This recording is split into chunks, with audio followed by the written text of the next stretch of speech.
Me gustaría compartir gracia contigo a través de esta séptima conferencia. El título de esta lección es La Administración Redentora de cruzar el río Jordán hasta Gilgal.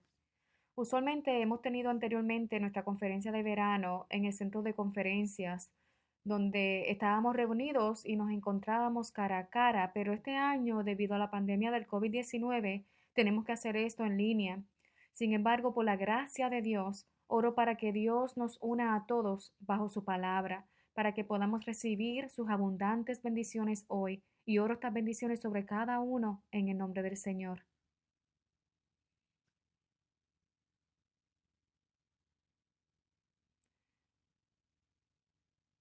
En el año 1446, en el primer mes, el día 15 del jueves, fue la fecha del éxodo de los israelitas. Luego, en el desierto, ellos fueron entrenados por Dios por 40 años y cruzaron el río Jordán y entraron a la tierra de Canaán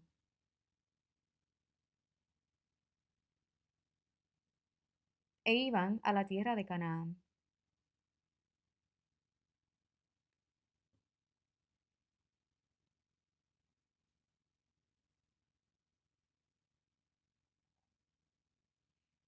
Entonces, ¿qué decidió la entrada a Gilgal después de que cruzaron el río Jordán? La entrada en Canaán fue determinado en el viaje por el desierto.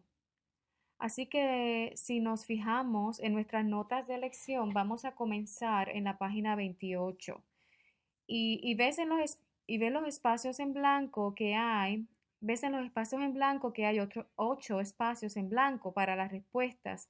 Y donde sea que veas estas marcas rojas, sabes que son las respuestas a esos espacios blancos.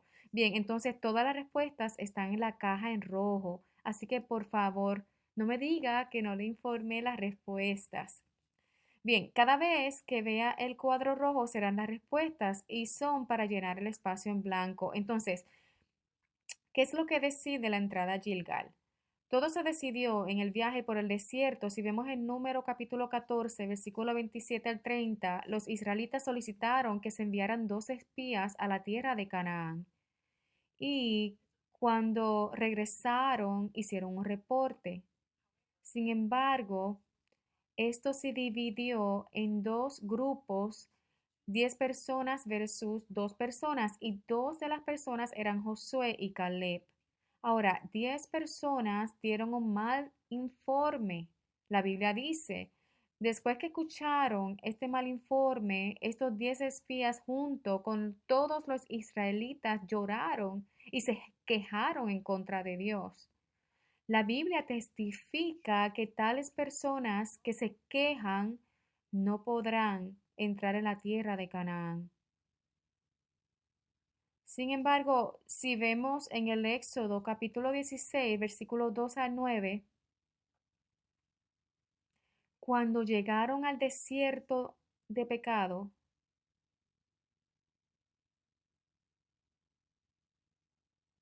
esto fue exactamente un mes después de su éxodo. Entonces la fecha era el segundo mes en el día 15. Así que ahora ha pasado aproximadamente un mes desde que se fueron de Egipto, así que se quedaron sin toda la comida que se habían llevado. Entonces estaban preocupados de que pudieran morir de hambre porque ya no tenían algo para comer. Así que cuando están atrapados en tal miedo, comienzan a quejarse en contra de los líderes. Pero debes darte cuenta, cuando nos quejamos contra los líderes, eso se convierte en un pecado el refunfuñar en contra de Dios. También en Números capítulo 16, del 1 en adelante, están las acciones de Coré, Datán, Abiram y Daitón.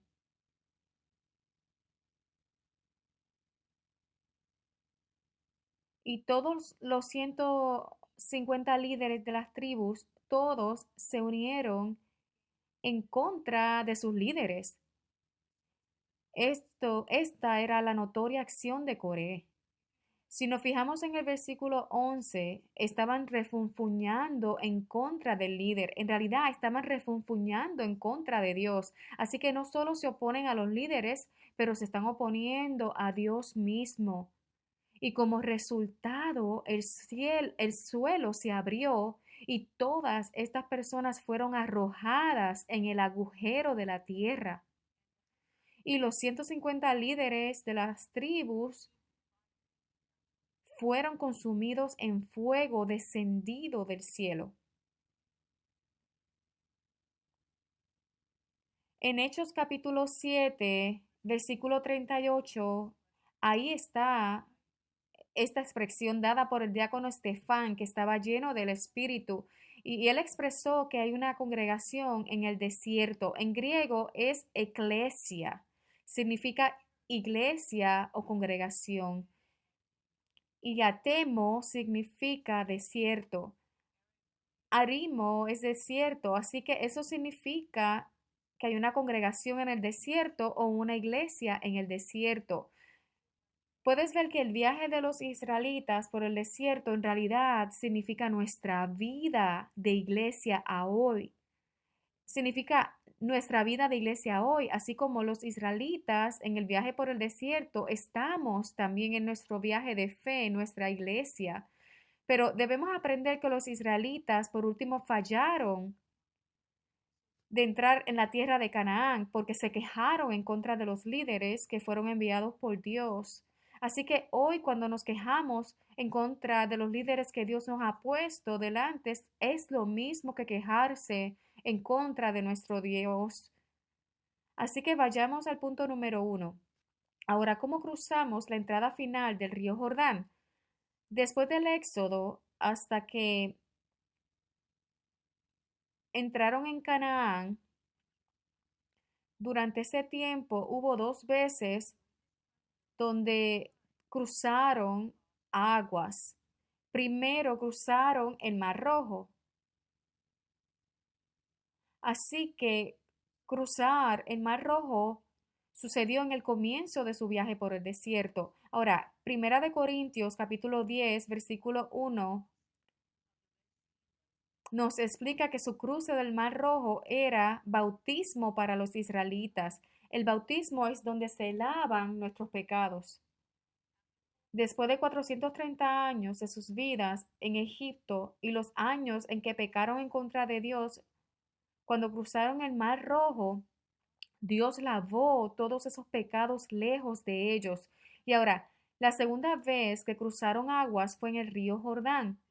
Y esto sería al final del viaje por el desierto, después de que completaron su viaje por el desierto, justo antes de entrar en Canaán. Esto es la última puerta que tenían que atravesar. El nombre Jordán en realidad proviene de la palabra hebrea Yarat. Jordán viene de la palabra Yarat y Yarat en realidad significa descender o bajar. Significa descender o bajar. En otras palabras, humildad, ser humilde. Pero entre las personas de la primera generación del viaje por el desierto, todas perecieron en el desierto. Toda la primera generación en el viaje por el desierto perecieron en el desierto, excepto 2 personas que eran Josué y Caleb. Solo Josué y Caleb cruzaron el río Jordán y llegaron a Gilgal. ¿Qué clase de fe podían tener Josué y Caleb que pudieron cruzar el Jordán hacia Gilgal?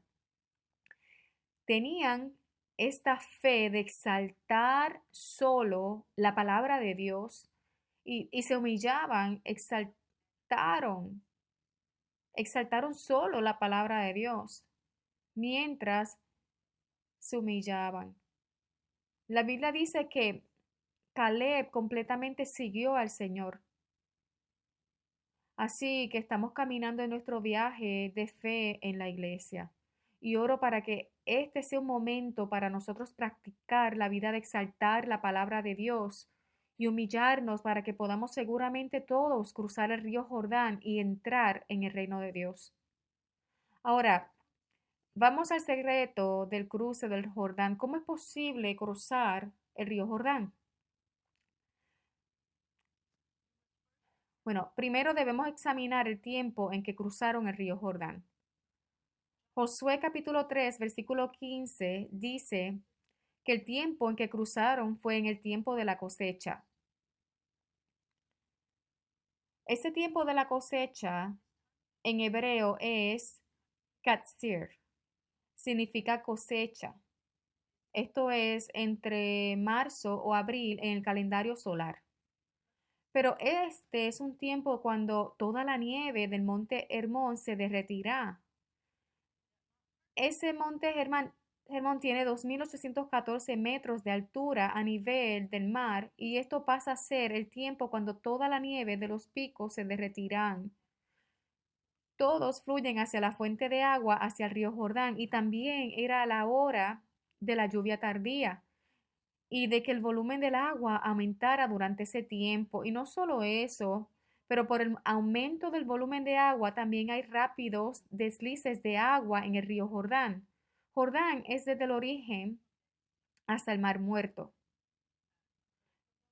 Perdón, Jordán es desde el origen hasta el mar, desde el origen hasta el Mar Muerto son 130 kilómetros de largo y el ancho del río es de 20 a 30 metros, pero cuando el agua está fluyendo sobre ella son como 4 o 5 metros de profundidad. Y es realmente rápido porque el lugar más alto y el lugar más bajo tienen una gran diferencia de 179 metros. Y este es el lago Juley donde está Azor, así que el monte Harmón es una guarida cercana. En todo el camino hasta el Mar Muerto son 130 kilómetros, así que desde el sur de Galilea al sur del Mar Muerto hay 96 kilómetros. Así,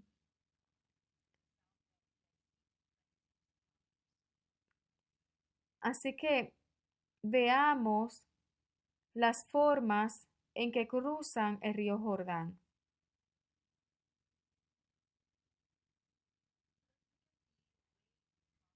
Si ves en Josué capítulo 3, versículo 3 al 6, Dios les ordenó ir tras el arca del pacto, siguiendo el arca del pacto para entrar en el río Jordán, para cruzar el río Jordán. Esto realmente significa un acto en la vida de la fe. ¿Cómo poner nuestra vida en la línea mientras confiamos y seguimos la palabra de Dios?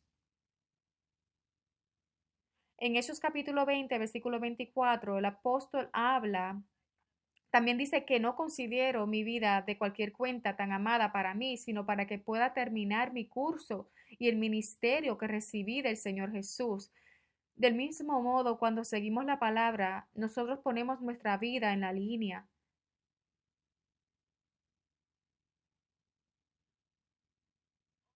Además, sabemos que los israelitas cruzaron por el Jordán en tierra seca. Así que podemos ver que esto es un momento en el que el agua estaba en el nivel más alto y habían deslices rápidos de aguas, así que entrar en el agua en este momento era como cometer suicidio, pero cuando las personas confiaron en la palabra de Dios y obedecen, el río se convirtió en tierra seca, como vemos en Josué capítulo 3, versículo 17 y capítulo 4, versículo 22. Así que desde esta ubicación llamada Adán hasta el camino a la entrada al Mar Muerto es de unos 33 kilómetros en distancia. Toda esa área se secó de repente para que la gente pudiera cruzar en tierra seca. Así que si vuelves al mapa, aquí es donde Adán es, y aquí está la entrada al Mar Muerto, el norte del Mar Muerto. Y el lugar donde cruzan los israelitas, aquí mismo, en el lado oeste, está Jericó, y desde Adán hasta todo el camino donde cruzan, se trata de 25 kilómetros de distancia. Entonces, desde donde cruzan el Mar Muerto son unos 8 kilómetros de distancia.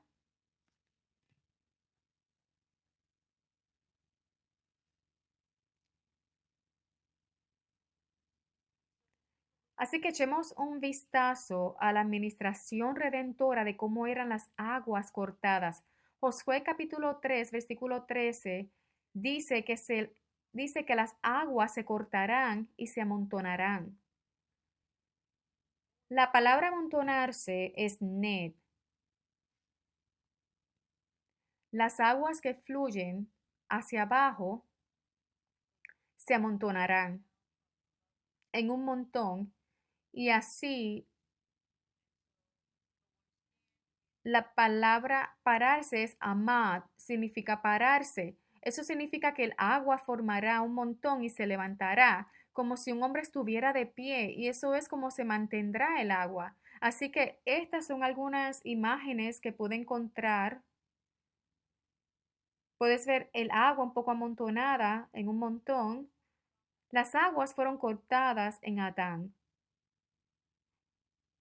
Entonces son unos 25 kilómetros al norte de donde cruzaron y a unos 8 kilómetros del Mar Muerto es donde cruzaron. ¿Ves? El agua se cortó de 25 kilómetros de distancia de donde cruzaron, así que no está a una distancia visible. Entonces, esto significa que si solo obedeces la palabra de Dios, entonces Dios resolverá todos nuestros problemas en un lugar escondido de nuestro lado. Así que cuando Dios habla, obedezcamos. Entonces todos nuestros problemas físicos y espirituales serán completamente resueltos.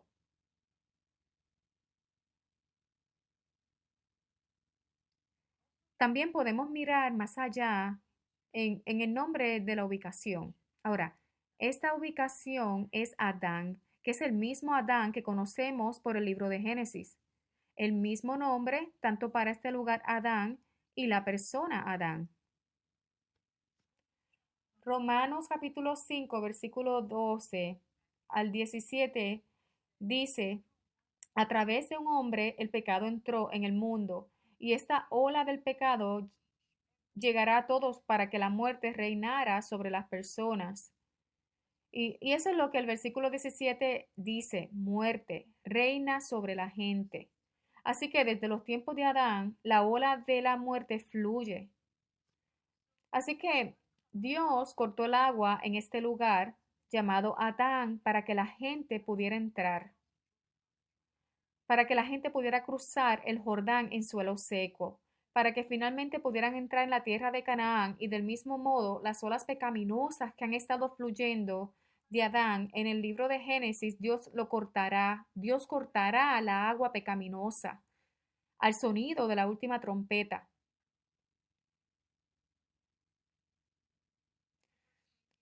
Y en Primera de Corintios, capítulo 15 versículo 26, el último enemigo que será abolido es la muerte. Entonces, ¿por qué? ¿Por qué Jesús regresa? A abolir la muerte, a abolir la muerte. Por eso en Primera de Corintios 15, 53 a 54 dice,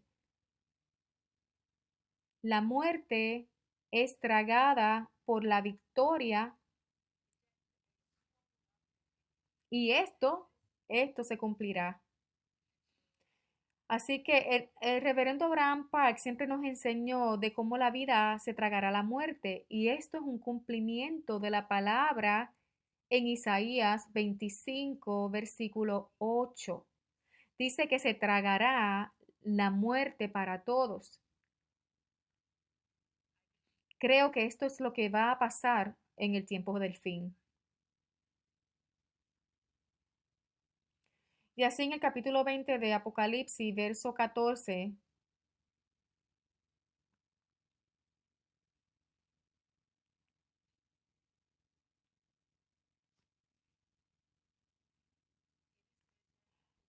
dice que la muerte y el Hades son arrojados al lago de fuego. Y también en el capítulo 21 de Apocalipsis, el verso 4 dice que ya no habrá muerte.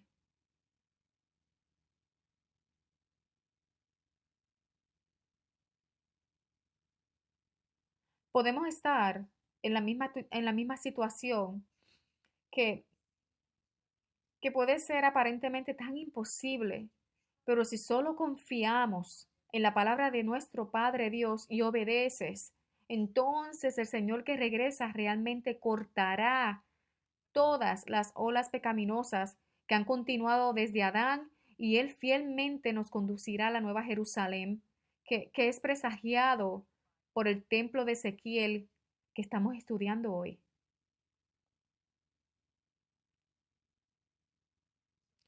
Así que vamos a estudiar el punto del número 2, los que acamparán en Gilgal, el último campamento. Los que acamparían en Gilgal, el último campamento. Los israelitas acamparon en el desierto en total 42 veces, pero en el viaje por el desierto se totalizó 42 veces. Pero en el desierto mismo tenían un total de 41 campamentos y en el 42 el campamento final era en realidad en Canaán, en Gilgal. Cuando miramos a Mateo y la genealogía de Jesucristo en Mateo capítulo 1, podemos ver que Jesús vino en la 42 generación.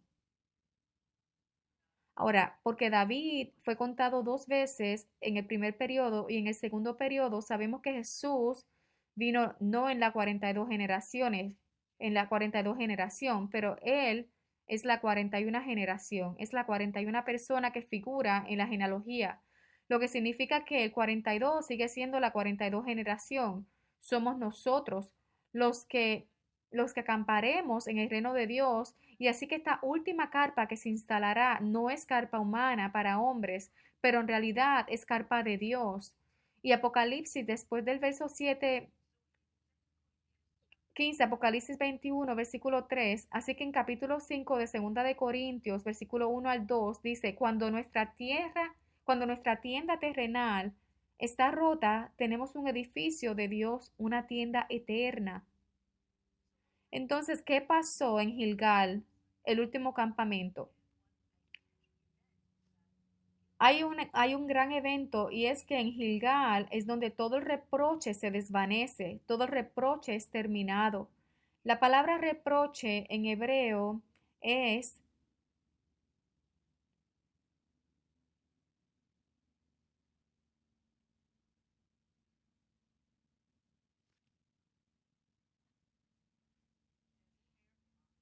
es herpa, herpa. Significa vergüenza o desprecio. Significa vergüenza o desprecio. Y, y todo, y todo ese reproche será descartado de nosotros en Gilgal, como vemos en Josué capítulo 5, versículo 9. Esta ubicación llamada Gilgal en realidad proviene de la palabra galao, significa rodar y rodar lejos. Así que todo el reproche que tenían de Egipto se retira en Gilgal. Igualmente todos nuestros reproches serán quitados cuando entramos al cielo.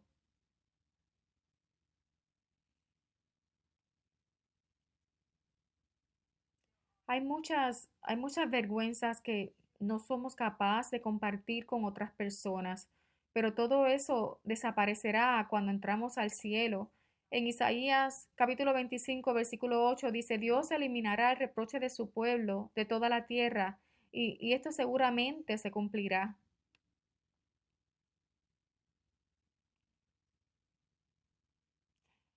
Entonces, echemos un vistazo al secreto de quitando el reproche. Primero, es por la sangre de Jesucristo, la sangre de Jesucristo que fue derramada en la cruz, la sangre de Jesús que fue derramada en la cruz. Jesús llevó nuestra vergüenza en la cruz. Así que en nuestro lugar Él fue avergonzado. Y Apocalipsis capítulo 3, versículo 18 dice, compra de mí ropa blanca, así que la vergüenza de la desnudez no sea revelada. Y esta prenda blanca, de acuerdo con el versículo del capítulo 7 de Apocalipsis, 13 al 14, dice que son hechos blancos al lavar las túnicas en la sangre del Cordero. Así que por la sangre de la cruz, nuestras ropas se harán blancas. Las prendas blancas son el lino fino. Y ellos son los actos justos de los santos. Eso está en Apocalipsis capítulo 19, versículo 8. Así que hemos visto Apocalipsis 3, versículo 18. Dice comprar, y esta palabra es agarazo en griego, significa comprar en un mercado o tienda. Así que cuando observamos el día del Señor hoy, y aunque es en línea hoy, así que cuando observamos el día del Señor hoy, aunque es en línea hoy por internet, estamos asistiendo a nuestra conferencia de verano este año o, o dando el diezmo a nuestro Dios. O cuando somos voluntarios o nos dedicamos al servicio de la iglesia, todos estos son actos de comprar esta prenda blanca.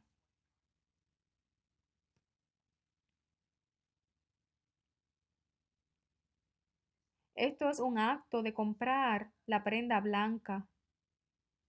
Así que aunque la conferencia de este año es en línea, por fe participamos verdaderamente para darle gloria a Dios y Dios reconocerá que estamos comprando nuestras prendas blancas de nuestro Dios y el secreto de quitar la vergüenza. El segundo punto es la última trompeta. Trompeta significa la palabra de Dios. Cuando el Señor regrese, Él quitará toda la vergüenza. Y esto se hará a través de la resurrección o la transfiguración. Y esto consumará todo el proceso de salvación e iremos a la ciudad de la Nueva Jerusalén, que ha sido preparada para nosotros. Así que me gustaría concluir.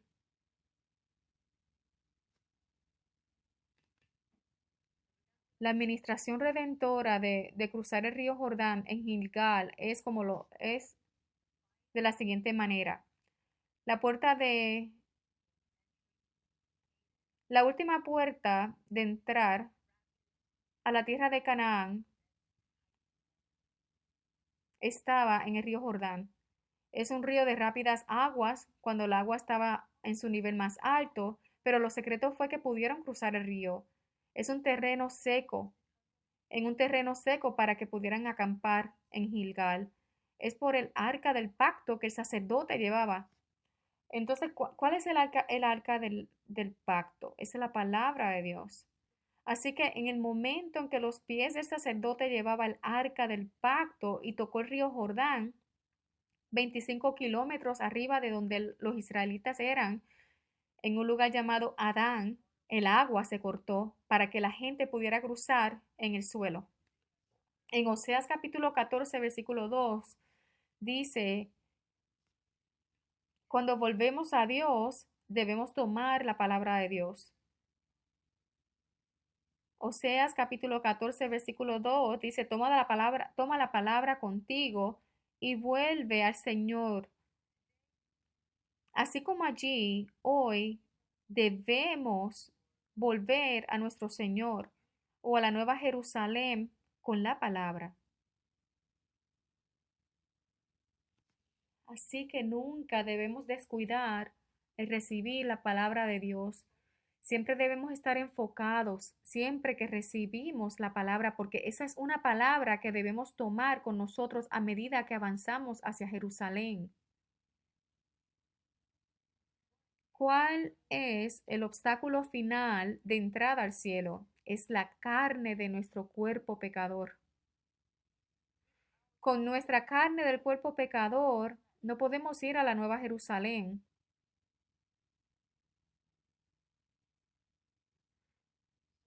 Entonces, las olas pecaminosas que, que ha estado reinando sobre las personas desde los tiempos de Adán será completamente cortada por el sonido de la última trompeta o la palabra cuando el Señor regrese. Y Él nos llevará a la Nueva Jerusalén en la resurrección o transfiguración.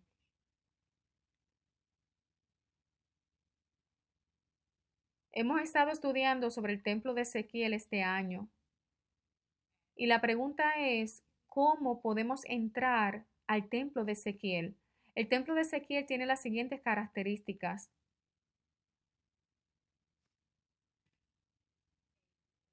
Un muro de santidad rodea el templo de Ezequiel y no podemos ir nosotros,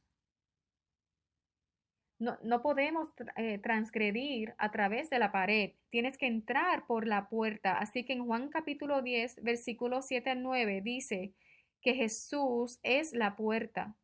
Dice que Jesús es nuestra puerta.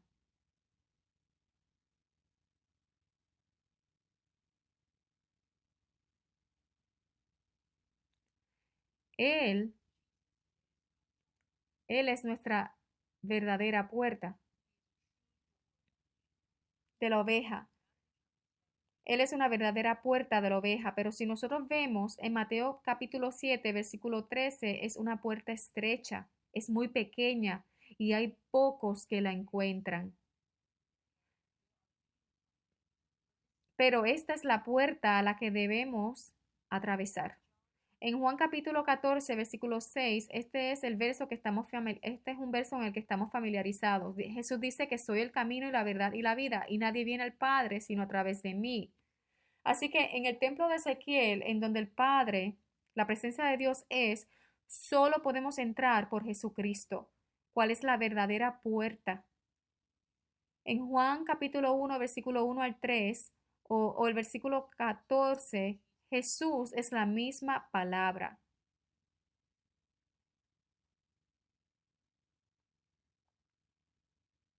Así que oro que incluso en circunstancias donde obedecer parece imposible, confiemos y obedezcamos la palabra eternamente inmutable de nuestro Dios Padre, para que por el poder de Dios crucemos este imposible Jordán en tierra seca y entremos en nuestro campamento eterno Gilgal de Canaán, que es la nueva Jerusalén. Y oro esta bendición sobre ti en el nombre del Señor. Oremos a oremos. Nuestro Padre Dios del amor, nosotros estamos agradecidos de tu amor y gracias sobre nosotros en esta conferencia de verano en línea 2020, que la podemos hacer en línea. Rogamos que tu poderosa voluntad de trabajo sea en medio de nosotros para que muchas innumerables almas puedan recibir tu palabra, Padre. Muchas gracias por tales bendiciones asombrosas. Padre, recuerda a cada persona que escucha tu palabra hoy y rodéalos con las bendiciones de Jehová Shamán, protegiéndolos de todo para que puedan permanecer verdaderamente fiel y cumplir con los deberes que usted les ha otorgado hasta el final. Padre, has plantado muchas iglesias para tu gloria en nuestras vidas y aprendimos que el viaje por el desierto, el que se queje de los líderes de la iglesia es lo mismo que quejarse en contra tuya. Así que por favor, ayúdanos a no hacer esto, pero siempre sosteniendo a tu palabra será más que suficiente para cumplir tu redención en nuestras vidas.